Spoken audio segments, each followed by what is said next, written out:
maaf insya Allah. Sebagaimana kita melakukan sesuatu yang haram karena tidak tahu, pas tahu dia menyesal, Allah memaafkan. Nah, kita berupaya untuk memperhatikan bacaan yang tepat, huruf per huruf, dan tentunya tanpa mengerti makna sudah bernilai sesuai dengan firman Allah Subhanahu wa taala, idza tuliyat alaihim ayatuh zadathum imana. Bila telah dibacakan ayat-ayat Allah kepada kaum mukminin, maka ayat-ayat tersebut memberi tambahan iman kepada kaum mukminin. Baru sekedar tilawah terdengar, bukan tilawah oleh dirinya, bukan dengan memahami, baru mendengar saja, dan kita dalam keadaan mukmin mendengar Al-Quran, maka ayat memberi tambahan iman kepada kita. Bagaimana kalau kita sendiri yang membaca? Mendengar saja begitu, bagaimana kalau yang kita sendiri yang membaca? Kita gunakan lisan untuk membaca Al-Quran, kita gunakan suara kita gunakan alat pita suara kita untuk membaca Al-Quran, dan diupayakan mengikuti aturan membaca, semuanya insya Allah akan jadi saksi. Itu yang sangat penting kita angkat ini supaya kita termotivasi untuk meningkatkan semangat membaca Al-Quran. Karena membaca Al-Quran disertai dengan penghayatan ataupun tidak, tetap selama niatnya karena Allah ada nilai. Karena kita mendengar Allah berfirman kepada kita. Jadi kalau ada orang yang berkata, ya nggak ada artinya kalau nggak ngerti, itu bukan untuk Al-Quran. Untuk yang lain baca terus, baca koran, ngerti nggak? Nggak ngerti, nggak ada artinya.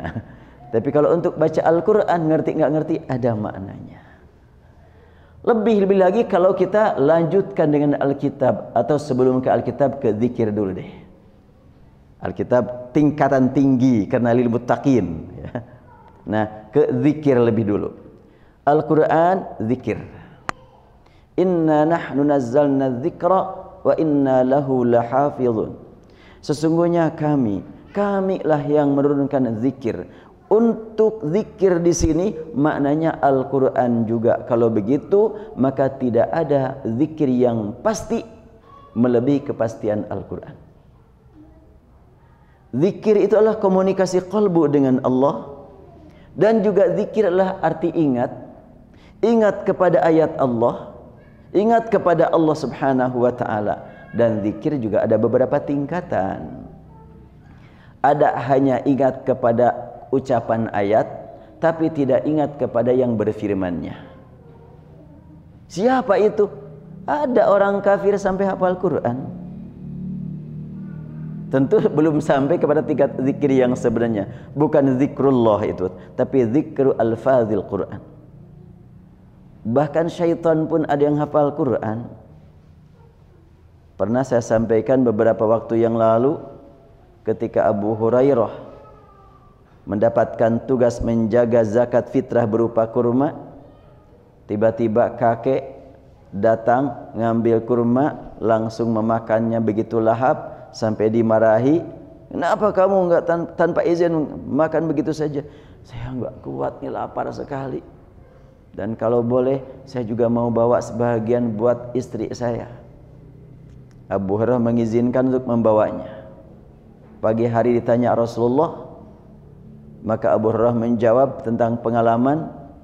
Rasul bersabda, nanti malam dia akan datang lagi. Malam kedua datang, melakukan hal yang sama, ditangkap oleh Abu Hurairah, enggak dilepas sampai dia berjanji tidak akan datang lagi. Pagi hari bertemu Rasul, Rasul menjelaskan, nanti juga datang lagi dia. Ternyata pada malam ketiga dia datang lagi, enggak dilepas-lepas oleh Abu Hurairah. Maka orang tersebut dia mengatakan, aku sebetulnya datang untuk ketiga kalinya karena aku punya rasa perlu berterima kasih dengan adanya pertolongan Anda. Enggak perlu berterima kasih. Perlu. Aku ingin menyampaikan sesuatu buat Anda yang mudah-mudahan berguna buat Anda. Apaan itu? Aku ingin menyampaikan kepada Anda yang bermakna demi kepentingan keamanan Anda dari kedatangan setan. Boleh, apa itu? Nanti kalau engkau merasa penting keselamatan, jangan sampai kedatangan setan, bacalah ayat kursi. Dibacakanlah oleh setan itu ayat kursi itu. Pagi hari bertemu lagi dengan Rasul. Rasul sudah senyum-senyum saja. Gimana Abu Hurairah tadi malam? Betul ya Rasulullah, dia datang lagi. Dan untuk kali ketiga dia menyampaikan nasihat kepadaku agar rajin baca ayat kursi supaya tidak kedatangan setan.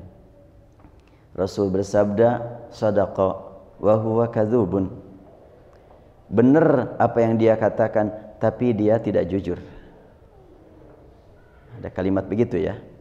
Ungkapannya benar, tapi ungkapan benar itu bukan untuk tujuan benar gitu. Tujuannya untuk menyesatkan. Jadi kalau begitu sekarang juga tidak aneh ada orang yang berdalil dengan Quran, dengan hadis, ujung-ujungnya membawa kepada kesesatan. Enggak aneh, memang dari dulunya juga sudah ada. Kemudian Rasul bertanya, kau tahu siapakah dia? Jawab, Allah wa Rasulullah alam. Ya, hanya Allah dan Rasul yang tahu. Rasul menjawab, innahu syaitan. Dia adalah setan. Mengajarkan ayat kursi ya, enggak tanggung-tanggung tuh. Jadi tidak aneh kalau zaman sekarang ada setan-setan yang kelihatan wajahnya, kedengaran suaranya, berbicara Quran, tapi tujuan bukan untuk ibadah, tapi tujuan untuk menyesatkan manusia. Kita lanjutkan sekarang.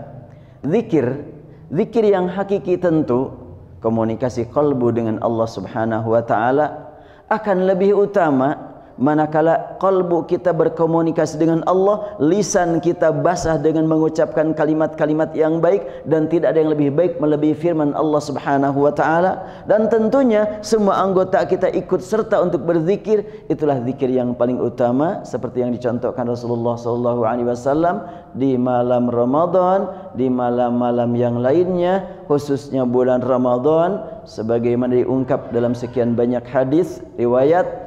Kata Abu Dzar, sumna ma'a Rasulillah sallallahu alaihi wasallam Ramadana falam yakum bina hatta baqiya sab'un. Kata Abu Dzar, kami melaksanakan ibadah saum Ramadan bersama Rasulullah. Beliau sejak malam pertama sampai malam 22 tidak memimpin kami salat malam, hingga tersisa 7 hari bulan tersebut. Beliau mengumumkan, aku nanti akan salat di sini, siapa yang mau ikut bersama-sama silahkan hadir. Malam tanggal 23 Rasulullah salat memimpin para sahabat salat malam Ramadan yang sekarang diberi nama tarawih.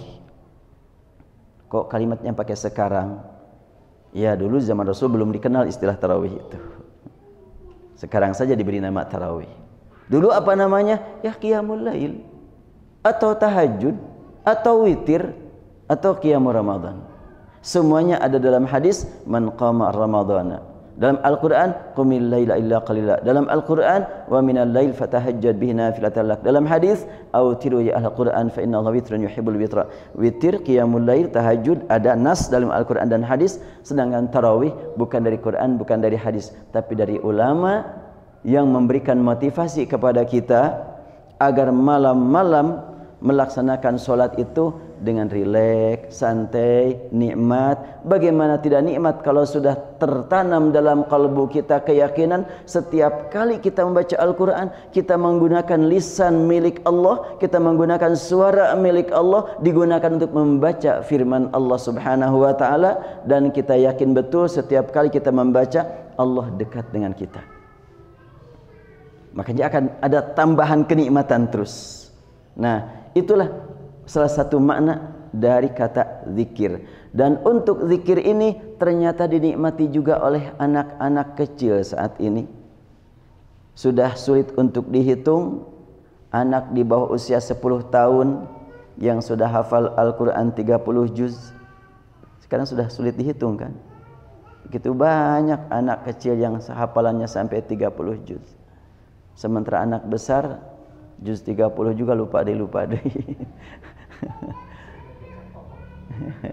Iya, kita kan lambat hafal, cepat lupanya. Untuk menghafalnya lambat, untuk lupanya cepat gitu. Nah, zikir. Jadi zikir ini ada beberapa tingkatan. Bagaimana dengan zikir yang suka bergerak badannya? Kepalanya bergerak terus, yaitu adalah tidak ada hubungan antara zikir dengan gerakan kepala. Tidak ada hubungan, sebab zikir itulah hubungan dengan Allah. Kalaulah bergerak bukan dengan sengaja bergerak, tetapi dengan jihad bisa bergerak, itu juga zikir. Nah, lanjutannya adalah Al-Furqan dulu deh. Ada orang yang mendapatkan nikmat mukjizat Al-Quran tanpa zikir, rajin membaca dan sewaktu membacanya juga dia baik, tapi untuk menghafal belum. Untuk mengingatkan diri tentang hakikat Al-Quran di hadapan Allah belum. Tapi pas dia membaca Al-Quran, menikmatinya dan dinikmati orang yang mendengar, berarti dia sudah mendapatkan nikmat mukjizat Quran. Sebatas Quran, sebatas qiraat, sebatas bacaan. Ditambah lagi dengan mengingat hafalannya, ditambah lagi dengan menjadikannya Al-Quran sebagai alat komunikasi dengan Allah, berarti sudah dia nikmati Quran dan zikir. Dari perjalanan dia rajin membaca Al-Quran, Allah berikan kepadanya hidayah, karena Al-Quran hudan linnas. Dia berupaya untuk mengingat, untuk menghafal, untuk menjadikan Al-Quran sebagai alat komunikasi dengan Allah, sehingga dia akan mendapatkan bimbingan ilahi berupa kemampuan membedakan mana hak, mana batil, mana yang harus diambil, mana yang harus dijauhi, dan dia pun mampu melakukannya. Itu berarti sudah mendapatkan nikmat mukjizat Al-Furqan. Nikmat mukjizat Al-Quran sebagai furqan, pemisah antara hak dan batil. Kan ada orang yang waktu belajar Al-Quran, waduh, dibimbing membaca huruf Shad, nggak bisa. Membaca huruf Tha, nggak bisa juga. Membaca huruf Dhad, apalagi susah. Tetapi setiap nasihat gurunya ditaati betul. Dia mendengar perintah, dilaksanakan. Mendengar larangan, dia jauhi. Dan dia rajin mendengarkan nasihat-nasihat. Tetapi dia belum mendapatkan keringanan, belum mendapatkan kemudahan dari Allah mengucapkan huruf dengan benar. Tapi dia sudah mampu menjadikan dirinya sebagai orang yang dapat menjauh dari yang batil dan mendekat kepada hak. Berarti dia sudah mendapatkan Al-Furqan walaupun belum mendapatkan nikmat Quran. Karena sama-sama dari Allah. Furqan dari Allah, tabarakalladzi nazzala al-furqan. Maha suci Allah yang telah menurunkan Al-Furqan. Nazzala 'alaikal kitab, Allah turunkan kepadamu Alkitab. Inna nahnu nazzalna dzikra, zikir dari Allah. Al-Quran dari Allah, empat-empatnya dari Allah. Sekarang terkait dengan Alkitab lebih dalam lagi ini. Sudah berjuang untuk menikmati bacaan, sudah berjuang untuk mengingat hafalan, sudah berjuang untuk berjuang menjauhi yang batil dan mengambil yang al-haq. Kemudian ada kalimat dzalikal kitab, itulah Alkitab. Pakai kalimat itulah sangat jauh. Wah, saya harus berjuang untuk mendekatinya. Pas ternyata setelahnya dibuka tulisan Al-Quran ini memang punya ciri khas yang tidak biasa ditemukan pada kitab-kitab yang lain. Baik kitab hadis, kitab fikih, kitab akhlak, kitab akidah, tidak ditemukan. Cara penulisan Al-Quran ini khusus. Umpamanya kita temukan tadi dzalikal kitabul la raiba fi, dan kita temukan umpamanya pada ayat berikutnya alladzina yu'minuna bil ghaibi wa yuqimuna as-salata wa mimma razaqnahum yunfiqun. Wa mimma razaqnahum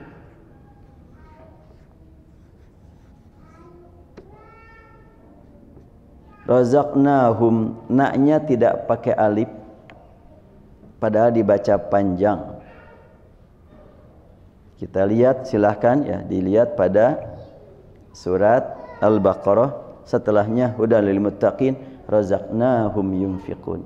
Inilah penulisan. Maka dengan memasuki bulan Ramadan nanti diharapkanlah kita memperhatikan tulisan agar mata kita jadi saksi di hadapan Allah. Oh, sekian banyak ternyata perbedaan cara penulisan Al-Quran dengan cara penulisan hadis.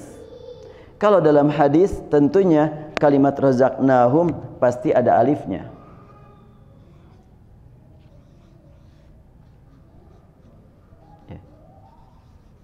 Pasti nunnya ini pakai alif karena dibaca panjang.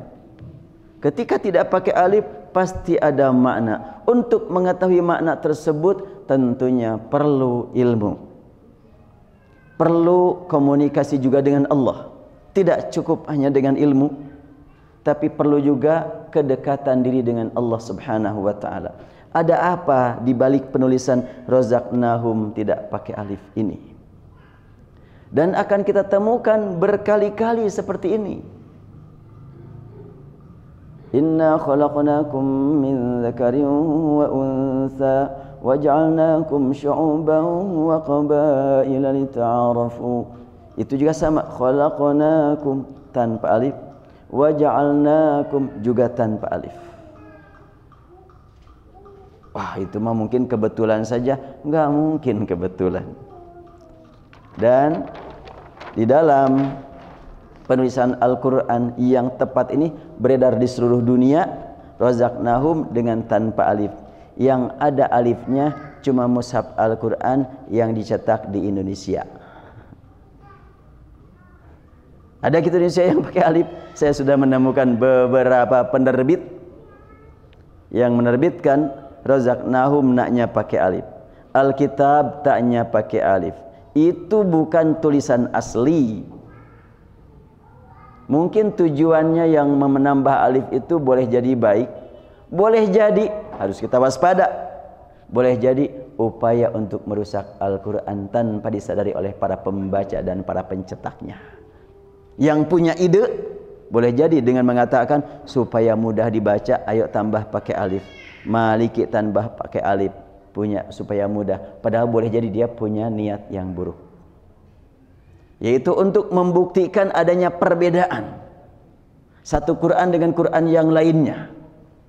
Kalau sudah berbeda akan muncul pertanyaan yang benar yang mana. Kalau sudah muncul pertanyaan yang benar yang mana, akan muncul keraguan terhadap hakikat Al-Quran tanpa disadari.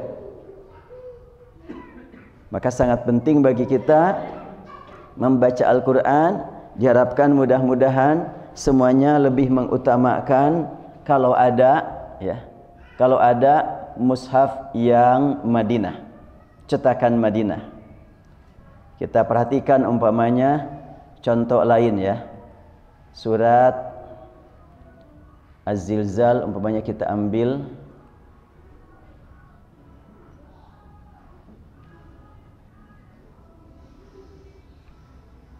tuh musik keras sekali.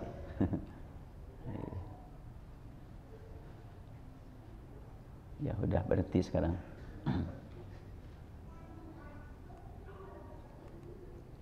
Ya, kita lihat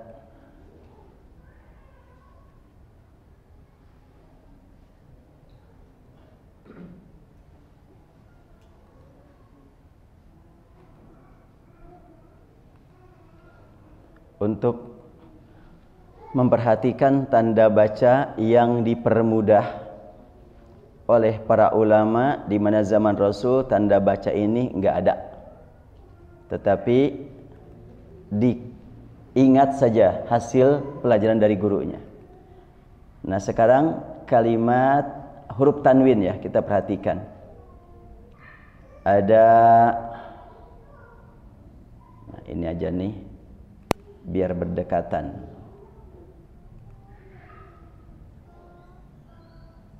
Dzarratin yang atas tanwinnya bagaimana dengan dzarratin yang bawah? Beda ya bentuk tanwinnya.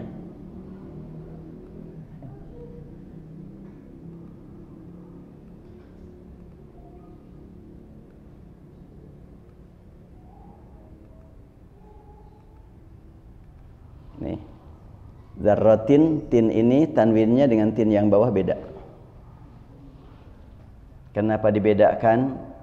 Karena bacaannya beda. Yang atas dibaca dengan jelas, yang bawah tidak jelas.